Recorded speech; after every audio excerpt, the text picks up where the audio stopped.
Welcome, my friends, to this episode where we will take a look at the PMP exam and break it down to better understand the lay of the land. It starts off like this. We have project management, which is a very wide topic. Project management can be broken down into two categories, largely, right?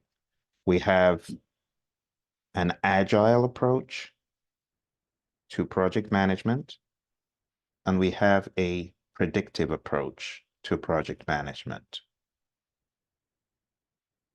Okay, now, as you study for this exam, it is important that you master the concepts associated with agile and predictive.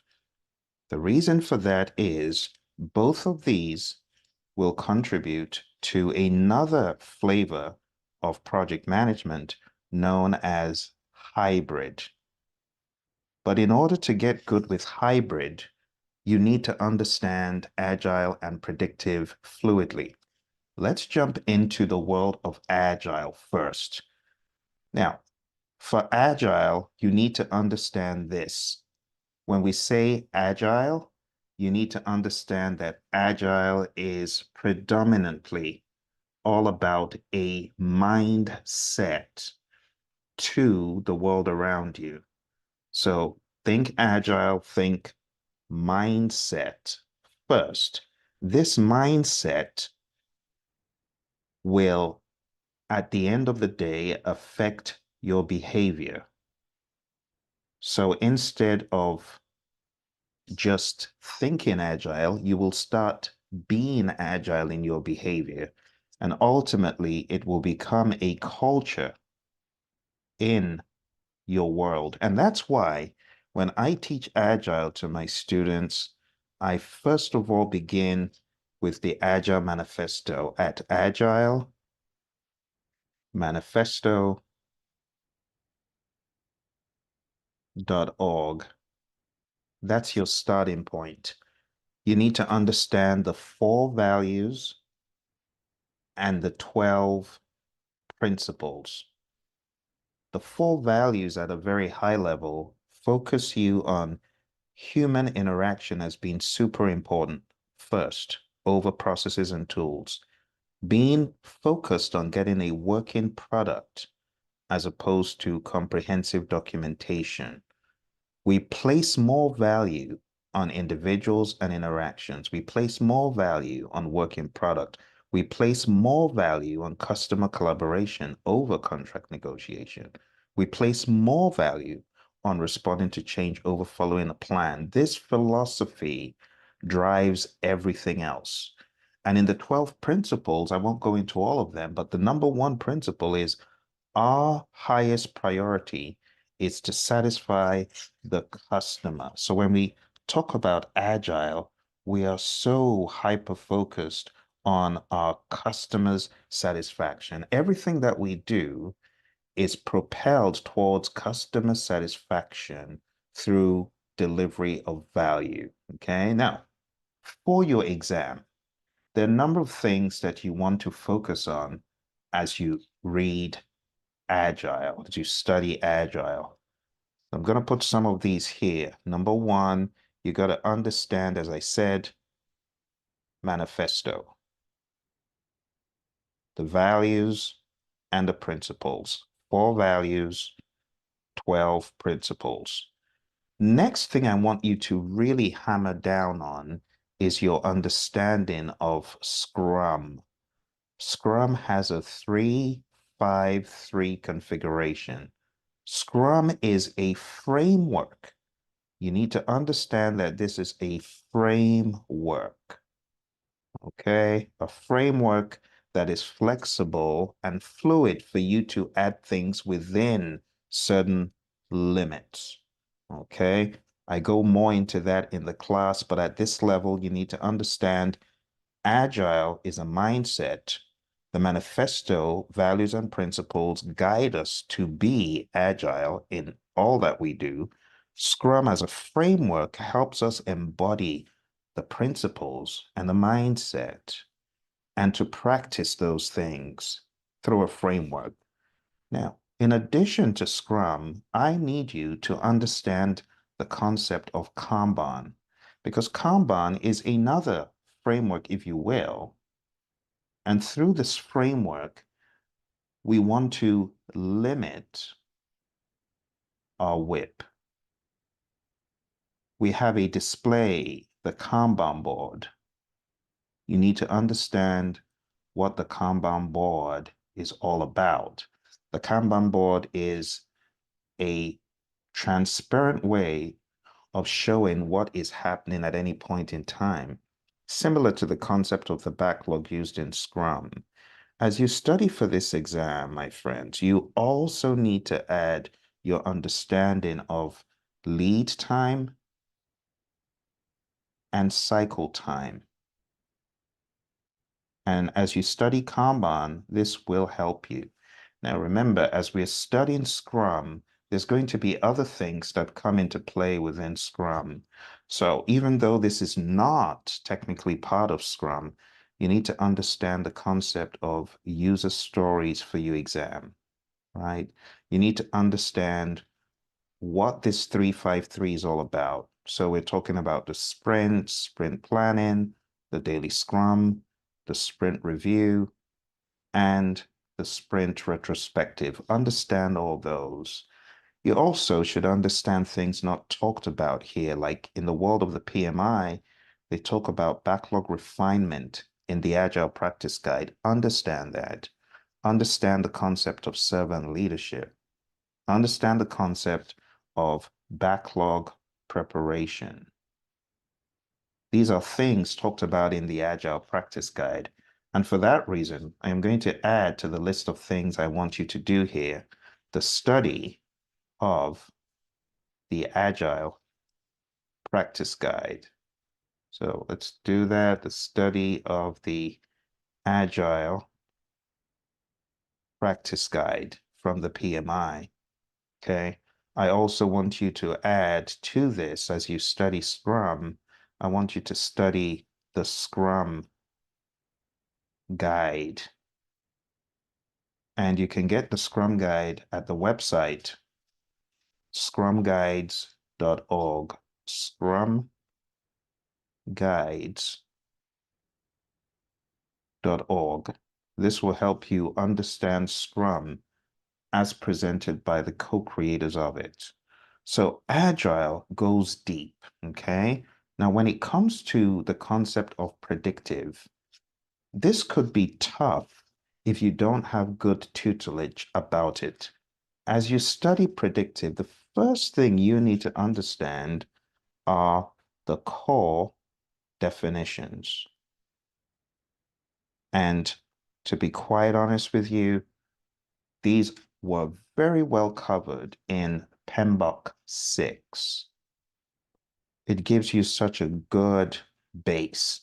Now, failing PMBOK 6, you can take a look at process groups, a practice guide,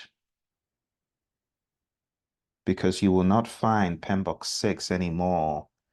It's no longer in print. And even if you're a member of the PMI, you will not find it to download.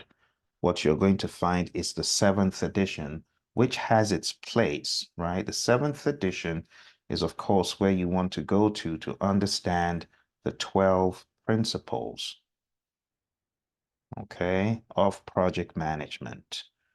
Understand the 12 principles in PMBOK 7. All right. Now, I have a book where I tackle predictive really deep, and this is called Project Management Essentials. I'm going to endeavor to put a link below. If you don't see it, please alert me, and I will put it there for you because predictive is a beast, and it's hard to navigate if you don't have expert help. So core definitions is key. Understanding the 12 principles at that high level comes next. After you've understood the concept of the definitions, project management is the application of knowledge, skills, tools, and techniques to project activities to obtain an outcome through the delivery of a product, service, or result known as a deliverable. So you got to get good with your PM 101. What is a program? What is a project? What is an operation? What is a portfolio? These are things that are going to help you. And then you get into understanding of project documents like a benefits management plan, a benefits register, the concept of a business case. These are things that are going to help you as you navigate this world of PMP prep. Okay. Now, beyond the understanding of the core definitions and the 12 principles, you want to begin building some very firm understanding of the framework, which is known as the 5 process groups. 5 process groups are: I prefer eating mangoes chilled. What does this stand for? This is just initiating, planning, initiating, planning, executing, monitoring and controlling, and lastly, closing. And this is the 5 process groups, which is in my mind, a legacy framework from the PMI, which was so brilliantly crafted and has stood the test of time over 3, probably even 4 decades going on now. And this has given people a very solid framework to build their understanding of project management. Let's go over it very quick. Initiating is all about authorization, right?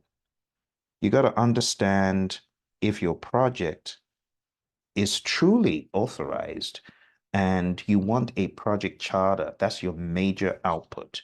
Your project charter is like the marching orders, official marching orders from the project sponsor, right? Planning is all about taking this charter and breaking it down further into a solid project management plan. Some people refer to this casually as a project plan. The reason why the word management is so important is this is a plan for how to manage everything on the project, not just how to do the work, but how to actually manage scope and schedule, cost, quality, resources, communications, risk, procurement, and stakeholder. So when you really want to understand what is in the project management plan, there's a mnemonic that I have for people, and the mnemonic is I saw 6 chipmunks quietly roasting coffee, reading poetry stories. And this just stands for integration, scope, schedule, cost, quality, resources, communications, risk, procurement, and stakeholder. All of these need to be planned. How do we integrate? What is the scope? How do we flesh it out? What is the schedule? How do we manage it? How do we manage cost, quality, all that stuff? That is what we do in planning. But we'll come back to these areas of knowledge eventually. When it comes to executing, what you're doing here is carrying out the plan. You are carrying out the plan, the project management plan you're doing. And one of the things you're going to get out of here is, of course, your deliverable, which is a product, service, or result of some sort. Going over to monitoring and controlling, what we're doing here is check to make sure everything is going according to plan, and if not, act. This is your check-in and your acting. And as a result of check-in, you might need to do things differently. Act. There are times you need to get approval before you do things differently. You call that the change request process. The change request process is very straightforward. If someone asks you for a change, right? They ask you for a change. If they ask you verbally, you have to put it into a formal change request. And then that formal change request needs to be reviewed.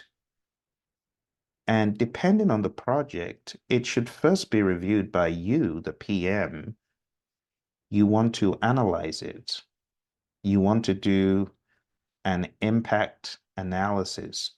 And then that impact analysis could go to a change control board for their own review. The change board is a group of people that are put together to effectively manage change on the project, especially significant projects that require big decisions, financial and otherwise. Ultimately, the change control board will approve or reject or put it on hold or into some pending status. But ultimately, a decision will be made whether it's approve or reject. So it's either going to be approve or it's going to be reject.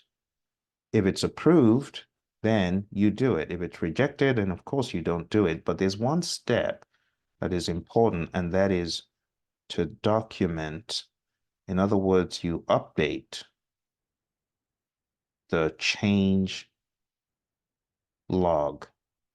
You update the change log, and if it is approved, then you execute it, right? And these things, as you can see, are all happening within the confines of monitoring and controlling. So each one of these areas, my friends, what makes the PMP exam rather interesting is you could dig deeper into all of these areas.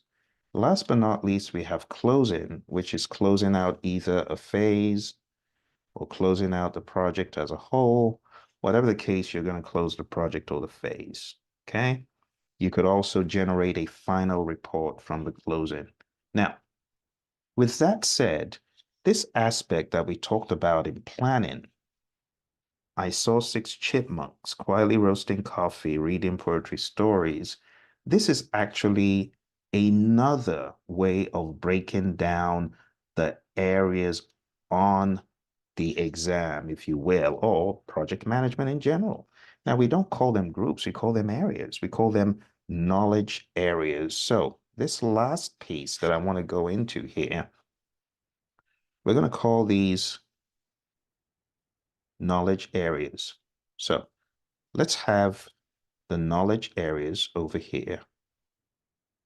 And these are again part of the PMI's legacy classic.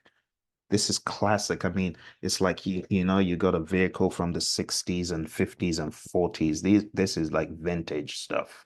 Now, I'm not saying knowledge areas are from the 50s. Yeah, they kind of grew from the 60s, 70s, 80s, and they got to where we are today. In fact, if you wanted to argue, you could say from the early 1900s, there's been the likes of Henry L. Gantt and uh, Frederick Taylor and people like that responsible for scope and schedule coming to what it is today, and many other names we won't go into. But the summary is this.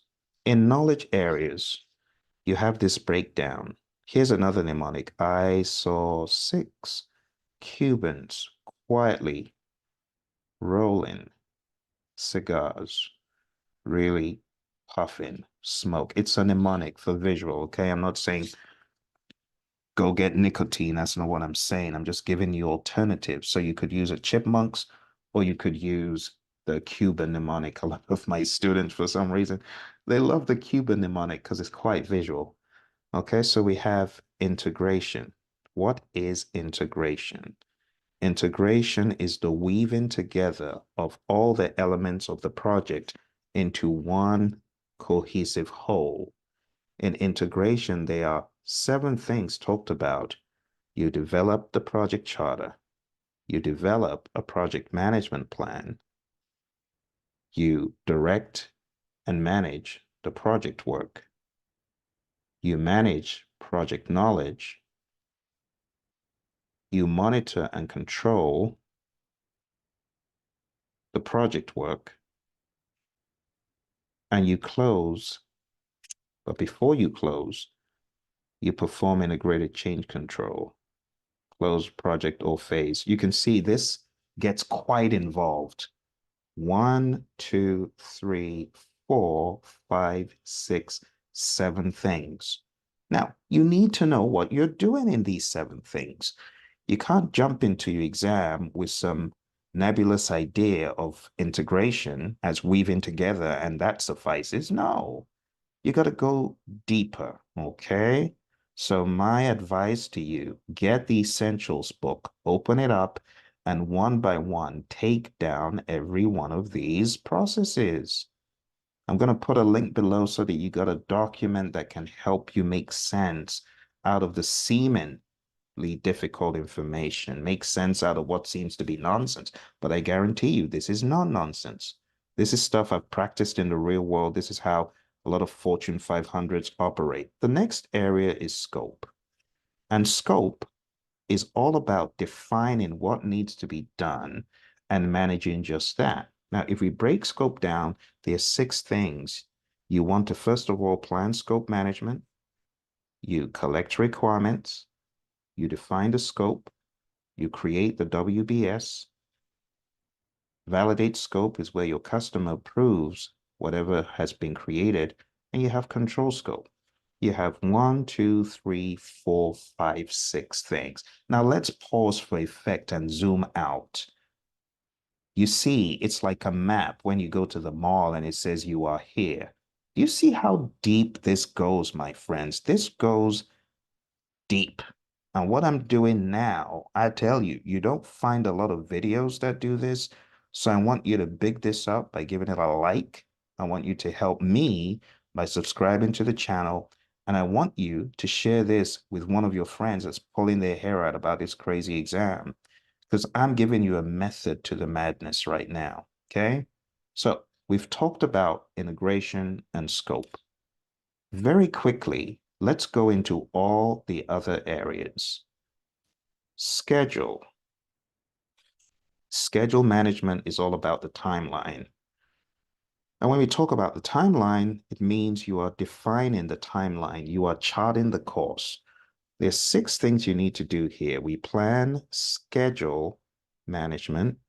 We define activities, sequence the activities, estimate the activity durations, we develop the schedule, and then we control the schedule. 1, 2, 3, 4, 5, 6 things.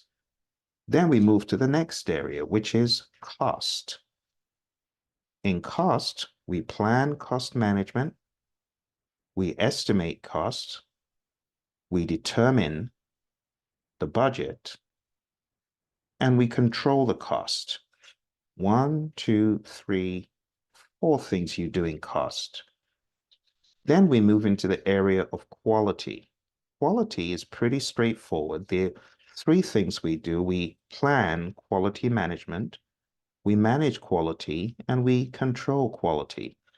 Plan quality management, we develop a plan for how to manage quality. Manage quality, we carry out the plan with quality audits and problem solving if things are going off. And then control quality is where the inspection happens from you, the performing organization. Now, control quality is very tightly linked with validate scope. Why is that? Why is this linkage? It's because in validate scope, your customer is checking the deliverable after you have done control quality where you checked the deliverable. So there is a method to this seemingly madhouse. There's a way we do things, and we're doing things for a reason. Next, we have resource management. Resource management, again, is another beastly one because there are 6 things that happen. And before you exam, you just need to understand all 6. We plan resource management. We estimate activity resources. We acquire resources. We develop the team. We manage the team. And we control the physical resources. Number 1, we create a resource management plan. Number 2, we estimate the human equipment, material supplies, and facility resources. Number 3, we acquire those resources. Number four, we hone in on the humans and develop the team, build a team, synergize the team, mentor, train, coach, get them to optimum, and that never stops. It's not a one-time thing. This happens all throughout the project. Manage team, we give them feedback. We help guide them. Manage is all about helping the team get to its optimum. The word manage can be a bit misleading because we also espouse leadership ideas here to big the team up, to inspire, to motivate, to encourage, to direct, to keep team structure in place and things like that. Now, control resources is really all about the physical resources, making sure that they were used as planned, they were available as planned, and things like that. Next one we have is communications. And in communications, it's very straightforward. We have three things. We plan communications management. What are we going to communicate? Why and when? That's the first thing. Number two, we manage communications. In other words, we communicate. This is where we do the communications. And number three, we have monitor. Very important to know it's monitor, not control. Monitor communications. And this is where we check to ensure communications are going according to plan.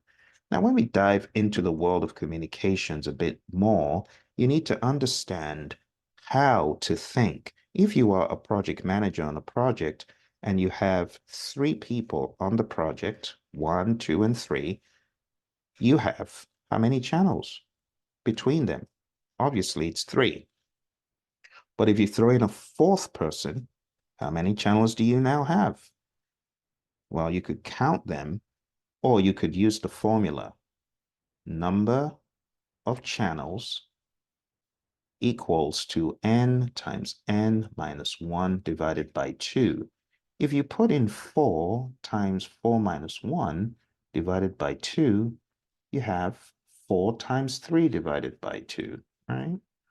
4 times 3 divided by 2, 12 divided by 2, and that's 6. So if you count them, you can see them. 1, 2, 3, 4, 5, and 6. But you don't have to count them when you've got a formula. Now, someone says, but Phil, is this formula going to be tested on the exam? No, it used to be. It's probably not going to be tested. But what this helps you understand is if you're a project manager with 13 people on your project, you could potentially have 13 times 12 divided by 2. Think about that. Lines of communication. Now, what should you do as a sensible project manager? Well, as a sensible project manager, this would probably give me 156, if I'm not mistaken, divided by 2, and that will give you 78. You have 78 potential lines of communication. Wow, that could be very problematic. So what could you do? You could stem the communication. You could limit it between various channels. That is what this is getting you to think about. Just to give you some context for what you might have heard about in project management space. The next one is risk. Risk is a beast. Risk has 7 areas of concern. Number 1, you want to plan risk management. Number 2, you want to identify risk. Number 3, you want to perform a qualitative risk analysis. Number 4, you want to perform a quantitative risk analysis. Number 5, you want to plan risk responses. Number 6, you want to implement the risk responses. And last but not least, you want to monitor the risks. So this could be quite beastly to manage. Number 1, create a plan for how to manage risks. Number 2, identify the risks. Put them in a risk register where you have the risk, you have the ID of the risk, you have things such as the risk score. You have the person assigned. You could say, you have the risk owner, you have the risk action owner, and many things like that, which I won't get into here because this risk register is going to be populated all throughout the project. Okay, so in here, qualitative risk analysis, that's going to be our risk score. Quantitative risk analysis, we could also have the expected monetary value, which we get from there. And that could be something else, on and on. The risk response, you could also plan the risk response. Are we going to accept? Are we going to transfer? Are we going to escalate? Are we going to avoid? Are we going to mitigate? What are we going to do? If it's negative, all that stuff will also come into play. So this, my friend, is not a one-time thing. This happens all throughout the project. We're always thinking about risk. We should. Now, when it comes to quantitative risk analysis, be aware that quantitative is different from qualitative. Qualitative risk analysis is very similar to this, right? Qualitative risk analysis in the area of the risk score, we could have the probability rating and the impact rating. If the probability rating is a 5 and the impact rating is a 2, then the risk score, and this is qualitative. Remember, this is qualitative. The risk score is going to be the probability rating times the impact rating, and that will give you a 10. If you had another risk of a 3 and a 5, then the risk score would be a 15. This score is qualitative. It is not absolutely quantitative. It's on a scale. That's not quantitative. That's qualitative. Now, quantitative is different. In quantitative risk analysis, we're talking about absolute probability and impact. So if there's a risk with a probability of happening being 30%, and let's say the impact from expert judgment or from historical discovery is 50,000, then what we call the expected monetary value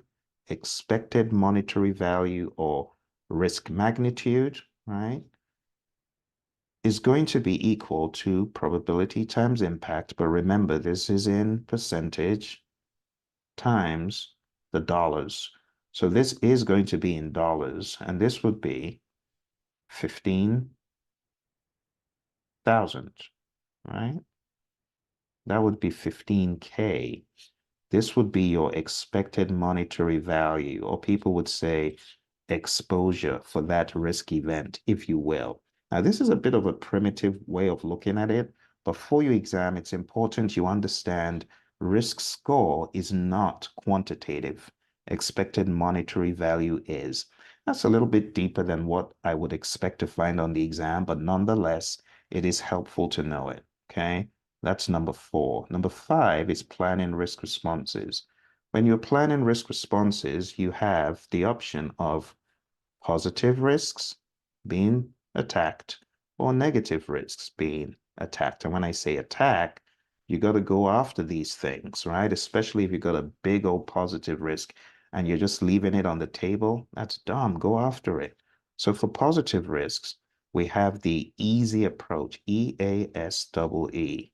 And what does this mean? You can escalate, you can accept, you can share, you can exploit, or you can enhance. And that's what I call the easy mnemonic for positive risks. Or you could A-team it if it's negative. What do I mean by A-team?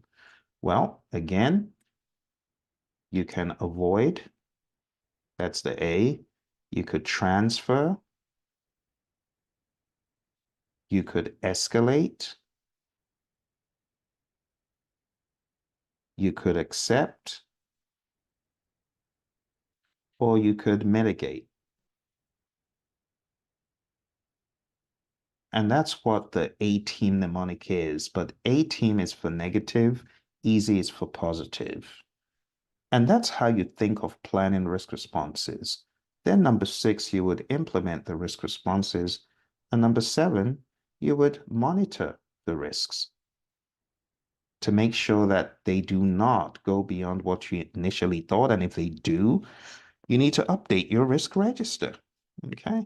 Now, a very good view of what a risk register could look like is something like this, right? You have so many potential fields. I can't go into all of them here, but I can give you some ideas, right? So for your risk register, you could have your risk ID. It could be as simple as a 001, a 002 and stuff. Then you could have the risk cause, right? Then you could have the risk itself. Then you can have the risk effects. And these are things you want to discuss with the team. So when you have this kind of framework for risk, it just helps you do a thorough job. Let me give you a simple example. The risk is a fall on the job site. The cause is a wet floor.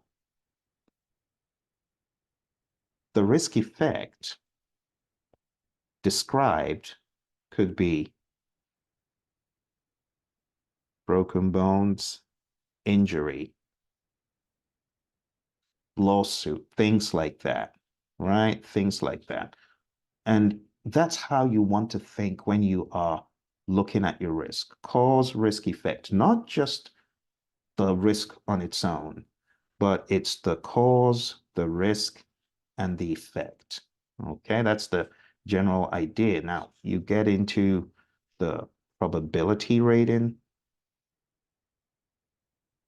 the impact rating, and in my example, on a scale of, let's say, 1 to 5, right? You could say it's a 3 and a 4. And then you have the risk score, and that would be a 12. Okay. Then you go a step further, and you don't always have to, but you could have the concept of quantitative risk analysis. So you can see this is becoming very, very intense. And that's why on a lot of projects, people try to stay away from a risk register because they're scared of how big it looks. But this is good stuff on a predictive project, right? So we have the probability in percent, we have the impact in dollars, and then we have what we call the risk magnitude, which is the same as the EMV per risk. And then we could roll that up at the end, but you could have like a 0.4, which is a 40% probability. You could have 20 million impact, and the risk magnitude in this case would be 8 million EMV. Then the next thing you should think of is the risk owner. You could have actually done this earlier. You could have a risk owner to own the entire thing. You could have a risk action owner who carries out the legwork, depending on what you decide to do, right? So we could have a risk owner and a risk action owner. But in addition to this, you want to have your risk response. Your risk response is what we've already looked at. So you could have the response, okay? And risk response. And your risk response is going to be one of those things we looked at. It's going to be one of the avoid, transfer, mitigate, all that. So risk response. I know some of you in your firms use this and you call it other things, but it's going to be the A team. Avoid, transfer, escalate, accept, mitigate. And you could say, okay, with this, we want to avoid, right? And you could have a description of the avoidance scheme. You could say, clear the floor and designate someone to be there 24/7. Designate uh, uh, a janitor 24/7 at the entrance. And that's your avoidance strategy. Your avoidance strategy is to make sure there's always someone there such that the floor never is wet. Now, you could say that's a mitigate, you could argue it, but assuming the person's doing a great job, that isn't avoidance. So you could have a risk response description, right? Risk response description. All right. And then lastly, you want to have a way of tracking. You want to have the status, right? And it could be open, it could be closed if that time window where the risk could happen has passed.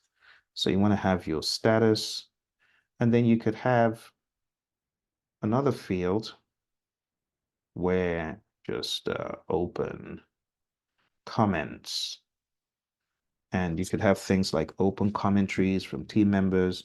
You could have an update. You could have a lessons learned as far as that is concerned. There's so many things you could add to your risk register. But the summary, my friend, is you have a lot of fields to understand. So I'm hoping that going through risk with you is going to help you see it in a different light. All right. So remember where we are. You are here. We have come all the way from up here, going over every one of these, going over scope, schedule, cost, and so on. You kind of get the idea now. You see the 40,000 foot view. See quality over there, resource, right? Communication. And now we are on to risk, which we're finishing up here. Risk. And now we're going over, we'll just move up here now that we've got most of it done. We'll go over here and talk about the next one, which is procurement. And procurement is very straightforward. Now let's just make sure I finished that off. I think you get the idea that monitor risk, you're going to be monitoring your risk register and everything else risk related, and you update the risk register if you find anything risk related. So I think we're done with risk, okay? So we can conveniently go back over here to procurement. Three things: plan procurement management, conduct procurement, and control procurement. All right, so we have one, two, and three. Now, plan procurement management is, of course, planning if you need to make or buy something for the project. If you need to buy, that's when you have the possibility of a procurement, and that's when you move into conduct procurement, which is getting the proposals back and assessing the proposals and selecting a seller, awarding a contract. And control procurement is where you are ensuring that whatever contract was signed is carried out. It's here we have things discussed like the fixed price, cost reimbursable, time and material contracts. This is where we talk about negotiation tactics. This is where we talk about alternative dispute resolution, ADR. If there's a lawsuit, if there's a claim made, we could use mediation or arbitration. And we call that alternative dispute resolution. There's a lot of stuff that we could talk about. Now, if you are looking to take this test and you really want to journey with me and get more meat on the bone, because I can't tell you everything here. I mean, we've been going for quite a while here, right? So if you want to study with me, go on down to tinyurl.com.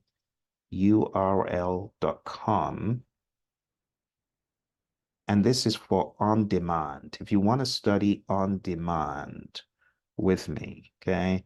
tinyurl.com/elite PMP. So you can see how deep I go, but I make it pragmatic so that you don't get lost. So think about your exam like this, right? This is below the surface. This is you over here. You could choose to go yay deep, or you could choose to go where the oil is. That's where I'm going. So if you want to be on a course where definitions are not just thrown at you and you're not just left high and dry, and you have access to discuss, go on down to this link. If you want to be in a live class with me and you want to get training even beyond PMP, because after PMP, you need PDUs, right? If you want that, go on down to hpmexam.com, because I have a program here that will help you get certified.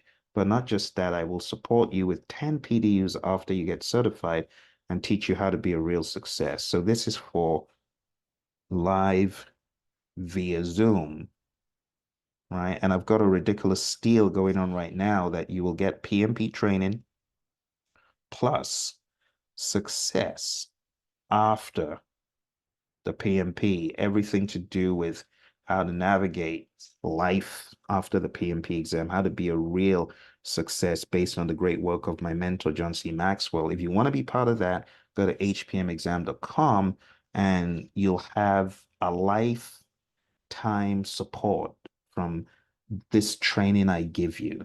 You will not be lost. You'll have direction. Okay. So those are the two places I recommend you go if you want on demand or if you want live via Zoom, go to those places. All right. The final thing we're going to talk about here, my friends, is stakeholder. Stakeholder. Stakeholder management. There are four things that happen. Number one, identify stakeholders. It almost caught me there. The next one is plan stakeholder engagement. The next one is manage stakeholder engagement. And the last one is monitor stakeholder engagement. So all the stuff I'm bringing to you here, my friends, this is all from memory. I'm not looking at any book to give it to you. And I believe you can do the same. You can get this level of depth, this level of understanding, but you should watch this over and over again. So I want you to bookmark it. I want you to hit like. I want you to subscribe. I want you to stay in zone because I'm telling you, this is more PMP training than a lot of classes give you. In fact, I want to wager that no class breaks it down like this because this is my signature breakdown of the exam. All right. So let's stay in sync. Let's stay in sync. So first thing here is identify your stakeholders that could be on the project, that are on the project. Number two, plan how to engage the stakeholders. So this will give you a stakeholder register. This will give you a stakeholder engagement plan. Manage stakeholder engagement is where you are engaging with the stakeholders. Right. This is where you are working with them. This is where they're working with you. This is where you're in sync and in synergy. And number four, monitor stakeholders. This is where you get good old feedback. This is where you get feedback to know if you are engaging them right, if they are happy about things, and if not, take that information, put it back into the pipeline, replan stakeholder engagement, do again, and get feedback. And if the feedback is good, then sustain it, keep doing great things. So far, my friends, we've talked about agile and predictive, but wait, you know there's more. There's more. We have to talk about hybrid and then I'll let you go. All right, let's talk about hybrid. There are four hybrid models talked about by PMI in the Agile Practice Guide. I want to show you these very quickly before you jump off the call today. So let's look at them one by one. Number one, we have Agile development followed by a predictive rollout. And this could be used when you developed software using an Agile approach, but the rollout is predictive. This is talked about in Agile Practice Guide. Just look around pages 27 to 29 thereabouts, and you'll see what I'm talking about, right? So we have the Agile development followed by a predictive rollout. Okay, let's go back if I can. Let's go back. Thank you. Zeet board. This is a very interesting tool. The second one is what I call an agile predictive sub. like a sandwich, right? You have agile and predictive, agile and predictive simultaneously for various parts of the project. Or it might even be one part of the project that is subdivided into agile and predictive. Okay. That's number two. The third approach, when we talk about hybrid models, and hybrid models, by the way, a good way of ebbing people gradually into the world of agile. Number three is having a largely agile approach with pockets of predictive, a little smattering of predictive approaches. And it could be anything such as, okay, we're using a largely Scrum approach, but we are building in a concept of a WBS. So we're building in a concept of the schedule because it works with a specific project or it works for certain stakeholders. You see, there are no rules when it comes to combining these approaches. And you got to be agnostic on your exam. You got to be able to blend both. Okay, both in mind and in deed. The last one is a largely predictive approach and a smattering of some agile. So, for example, imagine you're doing an approach that is largely based on the 5 process groups, but you throw in a little bit of some daily stand up. Well, that's going towards agile, or you throw in a concept of using some little bits of a phase could be done in iterations, whereas the rest is done using a predictive approach. So that's what we're talking about. Okay. And those are your 4 approaches to hybridization. With this understanding, my friends, you are almost done with everything you need to know for your PMP exam at this high level. But let's tweak this to talk specifically about PMP project management. To get a good idea of PMP project management, you need to understand the 3 exam domains. And the 3 exam domains are people, process, and business. Okay. Now, you saw how deep I went in all these areas, my friends. People at a high level is all about humans on the project, how they interact, how they synergize, how they overcome the concept of conflict. Conflict is big, leadership is big, management of the team structure is big, coordination and facilitation, things like that, emotional intelligence. You need to get good with those. For process, a lot of the process stuff is covered in Scrum, Kanban, and the process groups and knowledge areas. So process is 50% of your exam, and a lot of it is about the process groups, the knowledge areas, the frameworks, anything framework related, right? The tools of project management. You could call them methods, you could call them models, you could talk about the artifacts, whatever you want to call them. Some people will call them inputs and outputs, and that's okay. But the exam is not hyper focused on the names they call it. It's really, why am I using a business case? How does it differ from a benefits register? Why am I using a work performance report as I am taking a look at my change requests? What would that help me do? Would it help me if I took a look at a work performance report as I'm making a decision on change requests? How? How do I solve problems? How do I work with a team to find resource related solutions or quality-related solutions. All of this stuff they're going to ask you, and that's why the people piece, which is 14 tasks,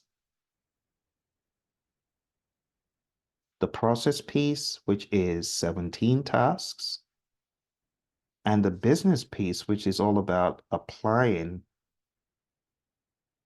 business thinking to project management, which is 4 tasks. This stuff cannot be talked about in a few minutes. For these domains, you need to go deeper. And that's why in the very beginning, I said, if you want to study more with me, go on down to tinyurl.com/elite PMP, or if you want to be live, go on down to hpmexam.com. But I have another solution for you, you see. If you really want to go deep on the people, process, and business, I have a free solution for you. And this free solution, you can get it going down to the website. Just go on down to pmp.pmradio.org. If you go to pmp.pmradio.org, you can study with me for free for an additional 30 plus hours. That's right. I have over 30 hours of free videos over here.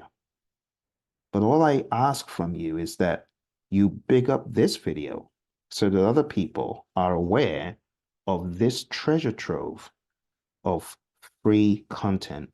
I call this 40 days to PMP exam success. In other words, I'm putting it to you that you can get certified in 40 days. If you follow step by step, if you have material that can help you, such as books and content, this is what I want you to do. Now, you might say, okay, Phil, but I don't have a study guide that can help me. Is it just videos I'm going to use? Now, while these videos are awesome, it would be really cool if you got the 40-day system in the book called PMP Exam Immersion. It's called PMP Exam Immersion, and it will immerse you into the world of the PMP. And this is also available if you wanted it. And I'm going to show you the link. And if you go on down to this link, immersion.pmradio.org, you can get this book called PMP Exam Immersion. This book comes with a workbook and other information that will help you go through the PMP exam content step by step by step over 40 days. And all you need to do is combine that with the other content that I showed you. And by the time you're done, you would have a very robust idea of the exam. You will have clarity. You will not feel like you're running all over the place. Because right now, I know a lot of folks feel that way. You feel, what am I doing? Where am I going? I have no clarity. But as I've shown you here, my friends, clarity on the exam is possible. It is possible. And when you come on the program, either in the book or in the classes, you will have more finesse, more class to your act as a project manager. So I hope you found this to be helpful. Hit the like button, subscribe so that we're in touch. Okay, and if you have any questions, please put them in the comments below. I wish you all the very best. You take care and